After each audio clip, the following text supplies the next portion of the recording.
In this session, we are going to talk about the different players in the financial market. In our previous lectures, we covered about the different components of the Indian financial system. We talked about the different instruments as well, about the different financial markets, the characteristics and categorization of financial markets. So here we are going to talk about the different players of the Indian financial markets. Most importantly, who are they? Like financial intermediaries. We talked about like financial intermediaries. They act as a middleman between the borrower and the lender, and they facilitate this whole process of borrowing and lending money from one another in the financial market.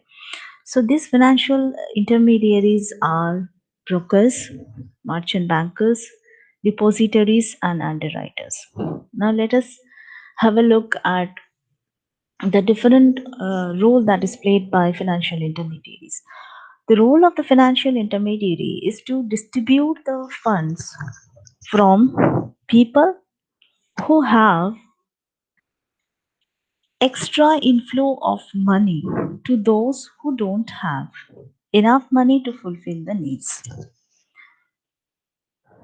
So, the best example of an intermediary we can say is a bank which transforms the bank deposits to bank loans.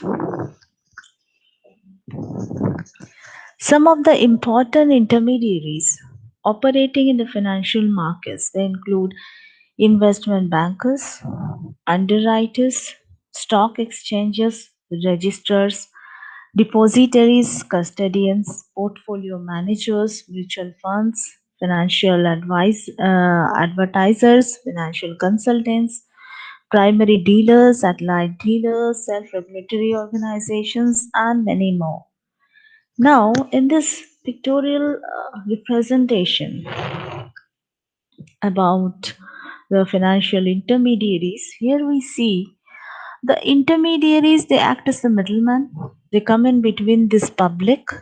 On the right hand side is the capital markets, and on the left hand side is the public. Intermediaries are in between them, like merchant bankers, stockbrokers, depository participant, underwriters, register, transfer agents, financiers, also venture capitals, credit research agency, portfolio managers, mutual funds. All these people act as middleman between the public and the capital market. Now we'll take all these intermediaries one by one and we'll have a look at the different roles and functions that are mm, functions of different intermediaries in the financial market. This is a pictorial representation which is just showing about the different stock market participants like investors and traders at one corner, another corner that is stock exchanges, BSE or NSE. Intermediaries are at another corner, brokers, and another one is the market regulator, that is the SEBI. SEBI is a Stock Exchange Board of India. Brokers, the first important category of intermediaries when we come to the capital market. Now, who are brokers? A broker is an individual, it can be a firm also, that charges a fee or a commission for executing buy and sell orders that are submitted by an investor. Now, a broker also refers to the role of a firm when it acts as an agent for a customer and it charges the customer a commission for his services. There are two types of brokers are usually there. One is termed as discount brokers. Discount brokers, if we are saying, then we'll see that discount brokers usually charge a lesser amount of fees than in comparison with the full service brokers. Discount brokers they allow investors to trade at a lower cost, but they don't provide personalized advice due to the emergence of discount brokers. Almost everybody can afford to invest in the stock market. Full service brokers. The full service brokers, they offer a variety of services including market research, investment advice, and retirement planning on top of a full range of investment products. So all these things basically they are provided by the full service brokers. For that, investors they can expect to pay higher commission for their trades.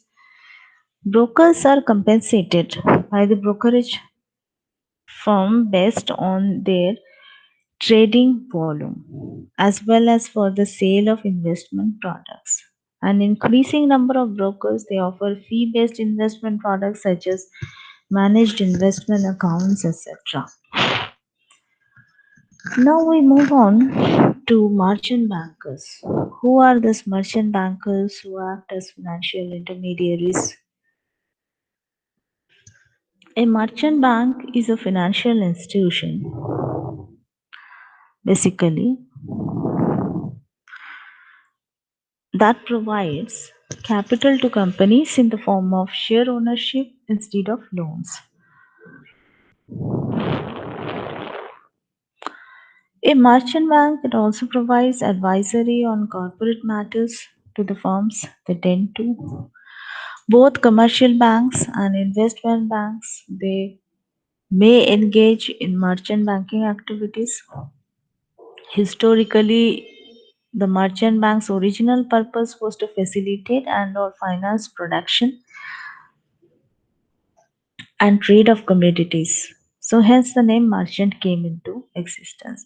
A few banks today they restrict their activities to such a narrow scope, but usually these merchant banks they have elaborated their different functions and different roles and responsibilities.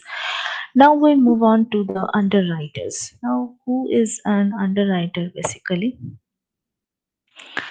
An underwriter is any party that evaluates and assumes another party's risk for a fee, such as commission, premium, spread, or interest.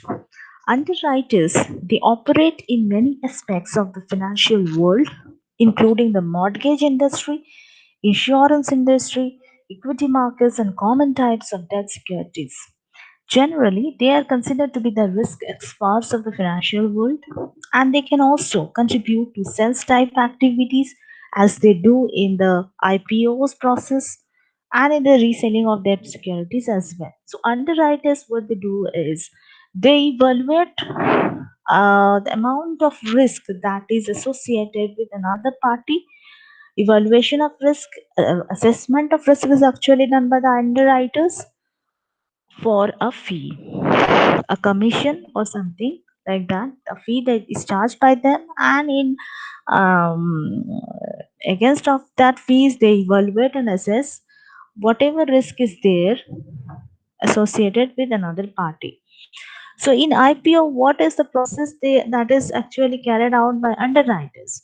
They tend to find out the risk that is associated with the initial public offering of the shares or securities. After assessing this, they can come to the point of fixing the price of that instrument. That is pricing of the financial instrument that can also be done by the help of the underwriters. Now, in equity markets, underwriters they administer the public issuance and distribution of securities in the form of common or preferred stock from a corporation or other issuing body. So we can say that the most prominent role an equity underwriter is in the IPO process, because IPO is initial public offering, and it is the first time when a company is going to issue their shares in the market. So there can be a lot of risk that is associated with that shares of that company. So all those risks are evaluated by the underwriter, and then the proper pricing of that IPO can be done once and only after the amount of risk that is associated is completely known to the company. Then only it's possible to fix its price. Otherwise, no investor will come to buy that IPOs. An IPO, it is the process of selling shares of a previously private company on a public stock exchange for the first time. That we know already. This is done to the primary markets. So IPO underwriters, they are financial specialists who work closely with the issuing body to determine the initial offering price of the securities, buys them from the issuer, and sells them to investors via the underwriters distribution network. So here we see that the underwriters, they play a very important and major role here. Now coming to another financial intermediary, that is depositories. Now, what is a depository? It is a place where the financial securities are held in dematerialized form. Nowadays, we know that whenever we want to buy or sell any shares, it should be kept or maintained in dematerialized form through a demat account. Physical existence is no more there. When in the previous, in historical times, we have seen that there was physical existence of shares, and the shares were kept physically in someone walls, etc. But now it has been converted to completely into an electronic form, which is kept in demat accounts. Now it is responsible for maintenance of ownership records and facilitation of trading in dematerialized securities. So here comes the role of depositories.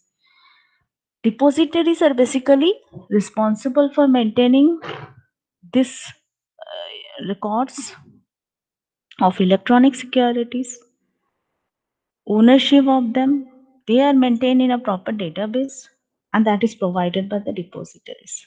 Now, there is another term which is called DP, that is depository participant. Who is a depository participant?